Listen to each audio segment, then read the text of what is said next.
সমুদ্র শান্ত, গভীর এবং রহস্যে ঘেরা। কিন্তু এই নীল নিস্তব্ধতার নিচে কি আছে জানো? তুমি কি জানো পৃথিবীর সবচেয়ে বড় মাছ হোয়েল শার্ক, যে 40 ফুট লম্বা হতে পারে, সেও কারো ভয়ে পালায়? একদল ডাইভার গভীর সাগরে হোয়েল শার্ক দেখতে নামলো। সবাই ফিরে এলেও মার্কো নামের একজন উঠল না। ড্রোন ফুটেজে দেখা গেল এক বিশাল ছায়া, একটি হোয়েল শার্ক। আশ্চর্যজনকভাবে সামনের অংশে কিছু একটা আটকে আছে, কিছুটা মানুষের মতো মনে হচ্ছিল। যখন উদ্ধারকারী দল সেখানে যায় তখন কিছুই ছিল না। মার্কোর খোঁজ আর কখনোই মিলেনি।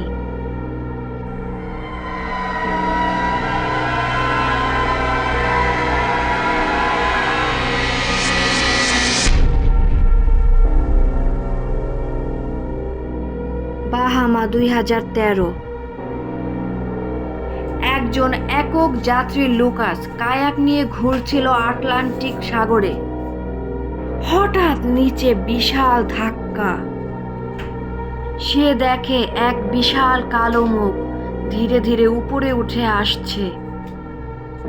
চোখ দুটো এতটাই স্থির যেন মনে হচ্ছে আত্মার মতো তাকিয়ে আছে। পরে সে গোপ্রো ফুটেজে দেখে এটি একটি হোয়েল শার্ক, যার মুখে রক্ত মাখানো ছিল। আর তার চোখ যেন জীবিত প্রাণীর চোখ নয়, এ যেন সাগরের মধ্যে এক বিশাল দানব। কিন্তু স্থানীয়রা বলে ওটা দানব নয়, ওটি সাগরের অভিশাপ। আসলে এটি কি? এটি কি দানব, নাকি হোয়েল শার্ক, নাকি কোনো দেবতা? এক গবেষণা দল হোয়েল শার্ক ট্র্যাক করেছিল একটি সাবমেরিন ড্রোন দিয়ে। হঠাৎ ড্রোন থেকে আসে এক ভয়াবহ সিগন্যাল। একটি বিশাল কিছু এগিয়ে আসছে, কিন্তু এটি শার্ক নয়।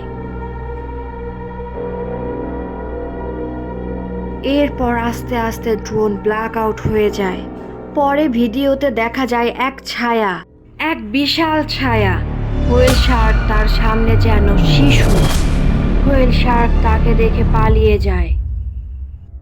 গবেষকরা বলে তারা এমন কিছু কখনো দেখেনি। লোকে বলে এটা ছিল রাক্ষস, ভারতীয় পৌরাণিক রাক্ষস যার নাম মাকারা, যা সাগরের গভীরে ঘুমিয়ে থাকে, কিন্তু কখন জেগে ওঠে তা কেউ জানে না। সমুদ্রের নিচে এখনো কত অজানা কিছু লুকিয়ে আছে, হয়তো তোমার নৌকার নিচেই অপেক্ষা করছে। একটি অন্ধকার মুখ, একটি নিস্তব্ধ আতঙ্ক। তুমি কি সাহসী? তাহলে ডুব দাও, কিন্তু সাবধান, কেউ ফিরে আসার নিশ্চয়তা দিবে না। পৃথিবীর অজানা রহস্য এবং অজানা তথ্য জানতে আমাদের চ্যানেলটি সাবস্ক্রাইব করো। কমেন্ট করে জানাও ভিডিওটি কেমন লাগলো।